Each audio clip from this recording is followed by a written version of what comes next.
Olá, hoje é dia 7 de janeiro de 2024. Eu estou aqui novamente com o Thales. Oi, Thales. Oi. E hoje nós vamos seguir falando aqui de Mateus, do Evangelho de Mateus, hoje no capítulo 6. Eu estava agora há pouco meditando aqui com o Thales na palavra. Tem sido dias muito bons. E eu recomendo que você também, não somente leia a Bíblia, mas também leia com seus filhos, ensine a Bíblia aos seus filhos, né? Diz a palavra de Deus, ensina os teus filhos no caminho em que devem andar, e mesmo quando crescerem, eles não se desviarão desses caminhos. Então a gente estava ali meditando nessa palavra e a gente vai falar hoje sobre Mateus capítulo 6, dando sequência, né? Mateus 5, 6 e 7 é o Sermão do Monte que Jesus pregou aos seus discípulos e às multidões que o seguiam.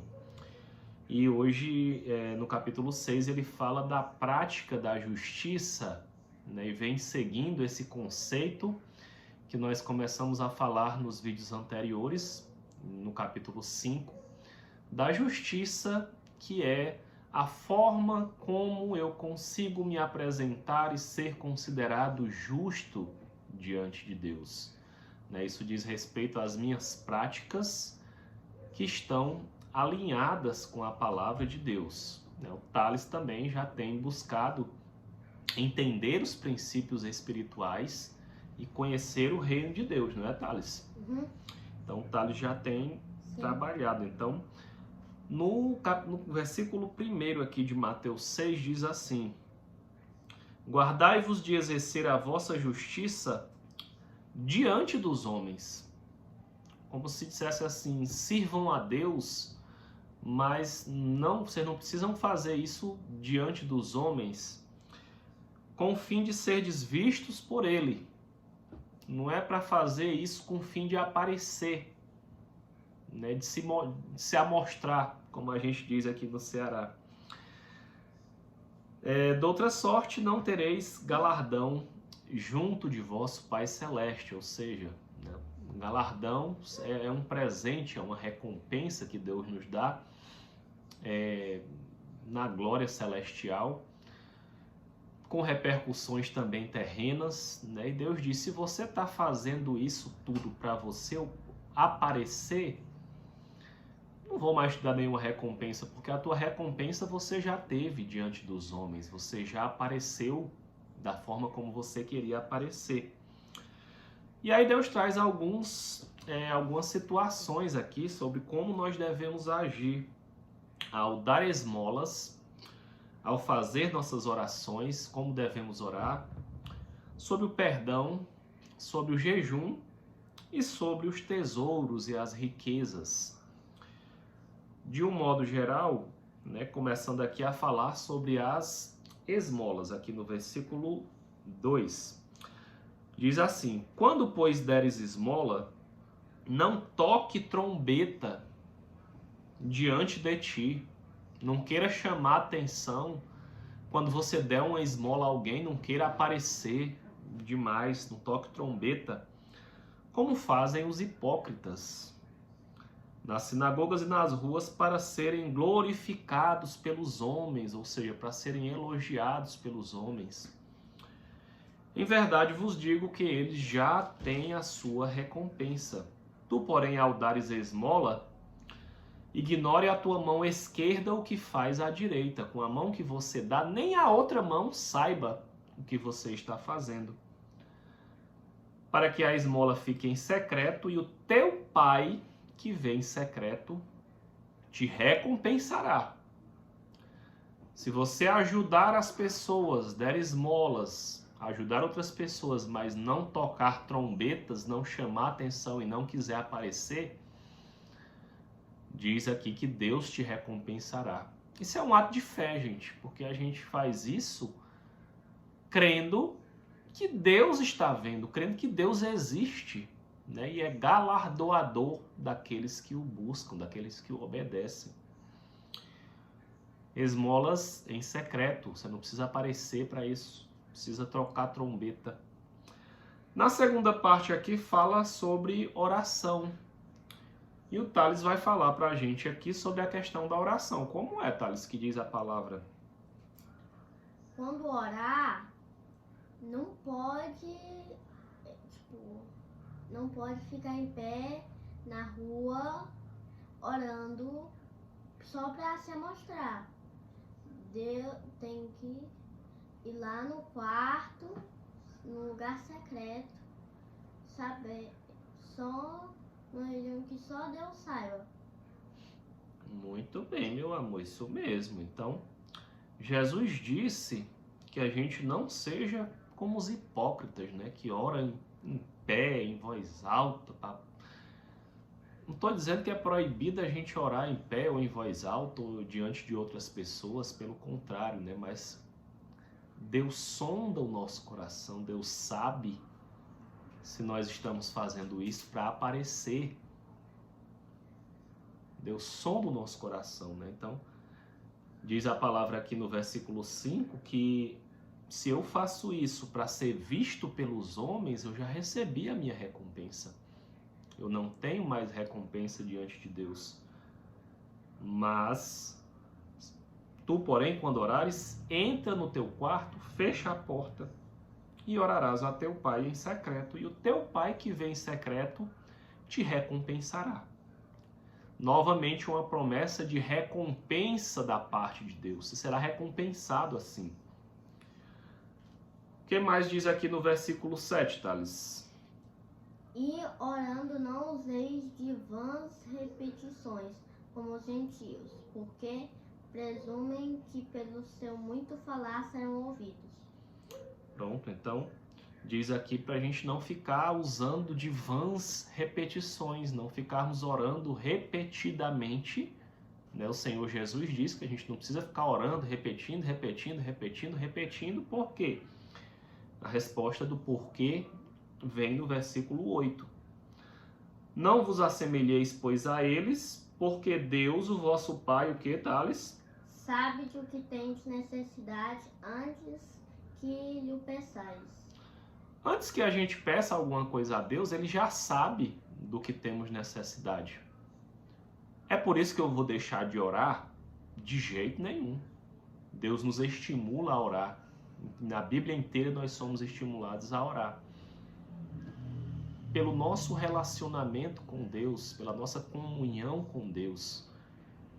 Mas Deus sabe do que nós precisamos. Nós não precisamos ficar sendo repetitivos em nossas orações, segundo a Bíblia. No versículo 9 aqui, Jesus nos dá a oração do Pai Nosso. Onde está a oração do Pai Nosso na Bíblia? Está em Mateus, capítulo 6, a partir do versículo 9, que diz: portanto, vós orareis assim. Como é que está a oração aí, Thales? Pai nosso que estás no céu, santificado seja o teu nome. Venha o teu reino, faça-se a tua vontade, assim na terra como no céu. O pão nosso de cada dia dá-nos hoje, e perdoa-nos as nossas dívidas, assim como perdoado aos nossos devedores. E não nos deixes cair em tentação, mas livra-nos do mal, pois teu é o reino, o poder e a glória para sempre. Amém. Amém. Então essa é a oração do Pai Nosso. A oração do Pai Nosso é a oração que Jesus deixou. Jesus está nos ensinando aqui em Mateus capítulo 6 como devemos dar esmolas, como devemos orar. Depois ele vai falar sobre como jejuar. E Jesus deixou este modelo de oração, que é a oração do Pai Nosso. E foi essa oração que Jesus deixou. Pai nosso que estás no céu, a oração é ao Pai. O modelo de oração que Jesus deixou, não só Jesus, mas a Bíblia inteira, é a oração a Deus. Santificado seja o teu nome, santificando o nome de Deus na nossa vida, venha o teu reino, o reino dos céus, que nós falamos que vem pelo nosso arrependimento. Faça-se a tua vontade, e a gente tem conversado aqui sobre o que é a vontade de Deus. Assim na terra como é feito no céu. O pão nosso de cada dia nos dai hoje, perdoa as nossas dívidas, assim como nós perdoamos aos nossos devedores. Não nos deixe cair em tentação, mas livra-nos do mal, pois teu é o reino, o poder e a glória para sempre. Amém. A oração que Jesus nos deixou, que está na Bíblia, é essa daqui. Outras orações que porventura você ouça falar, que não é este padrão aqui, ou que não é direcionada a Deus, não são bíblicas, não são orações que constam na Bíblia. Todas as orações que estão na Bíblia são orações feitas a Deus, ao Deus da criação. E esse é o nosso padrão de oração. No versículo 14 e 15, aí Jesus fala sobre o perdão. E é muito enfático aqui esses dois versículos sobre o perdão. Ele diz, pode ler, Thales, 14 e 15. Porque se perdoares aos homens as suas ofensas, também vosso Pai Celeste vos perdoará. Só um minuto. Se perdoares aos homens as suas ofensas, se perdoares, também o vosso Pai Celeste vos perdoará. E o versículo 15, Thales. Se, porém, não perdoardes aos homens as suas ofensas, tampouco vosso Pai nos perdoará as vossas ofensas. Então Jesus coloca aqui dois sis. Se você perdoar o teu próximo, teu Pai Celeste te perdoa. Se, porém, tu não perdoar o teu próximo, teu Pai Celeste não te perdoará os teus pecados. É muito direta essa parte aqui sobre o perdão, é muito... E ela está alinhada com essa outra parte aqui da própria oração do Pai Nosso, né, que diz, perdoa-nos as nossas dívidas, assim como nós perdoamos aos nossos devedores. Ou em outras versões, em outras traduções, diz, perdoa as nossas ofensas, assim como nós perdoamos a quem nos tem ofendido. Que a nossa oração não seja em vão, né? Não seja... Em alguns momentos aqui desse capítulo, Jesus diz assim, não seja como os hipócritas. O hipócrita é o que fala uma coisa e pratica outra, né? Que nossa oração não seja da boca para fora. Que a gente não faça essa oração e esteja praticando, que a gente não fale na oração de perdão e não perdoe, mas que estejamos com o nosso coração limpo, né, diante de Deus, assim como diz lá nas bem-aventuranças. Versículo 16 fala sobre como jejuar. No jejum, assim como da esmola e assim como oração, a lição aqui de Jesus é que seja também em secreto. Nós não precisamos dizer para ninguém quando nós estivermos de jejum, a não ser que seja necessário, que você precise dar alguma resposta. Às vezes alguém está te oferecendo comida e você, para não ser deselegante ou mal educado, você precisa falar alguma coisa nesse sentido, mas diz aqui também que você não fique com a cara triste para querer mostrar que está com fome, porque está jejuando, para querer aparecer. Porque o teu Pai que vem em secreto te recompensará. Quando nós damos esmolas, ajudamos outras pessoas, jejuamos, oramos, tudo em secreto, o nosso Pai que vem em secreto nos dá uma recompensa. E aqui mais adiante, Jesus faz um trocadilho em relação a essas recompensas. Porque ele diz, não acumuleis tesouros na terra. Versículo 19. Não acumuleis para vós outros tesouros sobre a terra, onde a traça e a ferrugem corroem e onde os ladrões escavam e roubam, mas ajuntai para vós outros tesouros no céu, Por quê? Porque cada vez que a gente anda em obediência aos princípios de Deus, a palavra diz aqui que o teu Pai que vê em secreto te recompensará. Teu Pai te recompensará. Diz a palavra que quem dá aos pobres empresta a Deus. E esse Deus não fica devendo a ninguém, ele te recompensará. E aqui Deus entra numa parte falando de um assunto aqui que mexe com o nosso bolso, falando do dinheiro, né? E diz aqui dos dois senhores. Quais são os dois senhores, Thales, que a Bíblia fala aqui? Deus e o dinheiro. Deus e o dinheiro. E o que diz a palavra aqui no versículo 24 sobre isso, Thales? Ninguém pode servir a dois senhores, porque um há de aborrecer-se e um amar o outro, ou se devotará a um e desprezará o outro. Não podeis servir a Deus e às riquezas. Não podeis servir a Deus e às riquezas. Diz aqui que você vai acabar fazendo raiva a um dos dois. Eita, som bom! Ou você vai adorar a Deus e aborrecer as riquezas, ou você vai adorar as riquezas e aborrecer a Deus. É a única coisa que em todo o Novo Testamento é comparado ao senhorio de Jesus Cristo sobre a nossa vida. É como se fosse um outro Deus. A riqueza, diz a palavra que o amor à riqueza é a raiz de todos os males da terra. Guerras, lutas, brigas, contendas, divórcios, adultérios, mortes, homicídios, tudo. A raiz de todos os males, é o amor ao dinheiro.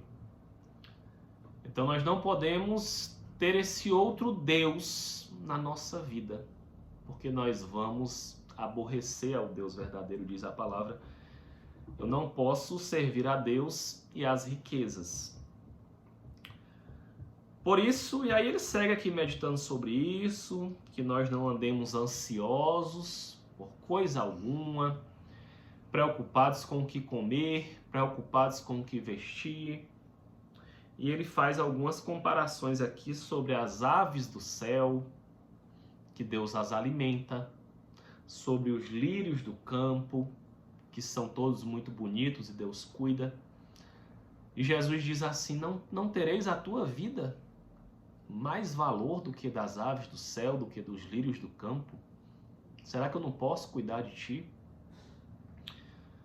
Verso 31, portanto, não vos inquieteis. No versículo 25 ele diz: não andeis ansiosos. Calma. Tira toda a ansiedade de dentro do teu peito em relação a essas coisas, ao que comer, ao que beber, ao que vestir. É como se Deus dissesse: eu sou o teu provedor. E no verso 31 diz: não vos inquieteis. Não fiquem tão inquietos, não fiquem ansiosos. E Deus traz aqui uma máxima para a gente buscar o que em primeiro lugar, Thales? Verso 33. Buscai seu reino e a sua justiça, e todas essas coisas vos serão acrescentadas. Então Jesus diz: buscai em primeiro lugar o reino de Deus e a sua justiça. E todas essas outras coisas vos serão acrescentadas.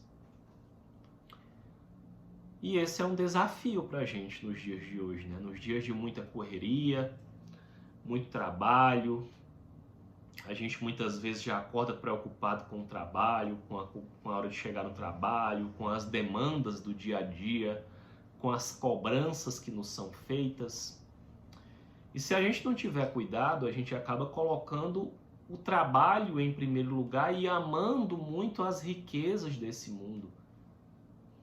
E desprezando ou menosprezando ou colocando em segundo plano as riquezas espirituais e celestiais, o reino de Deus e a prática da sua justiça, que é sobre isso que nós estamos falando.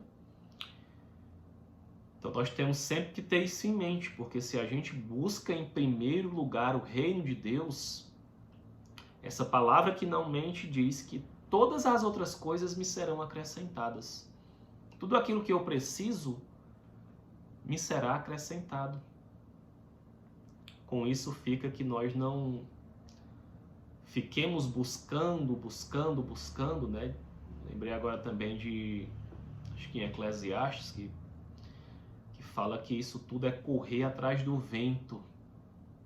A gente correr atrás do dinheiro, se doar excessivamente ao trabalho, né? E acabar esquecendo de buscar em primeiro lugar o reino de Deus e a sua justiça.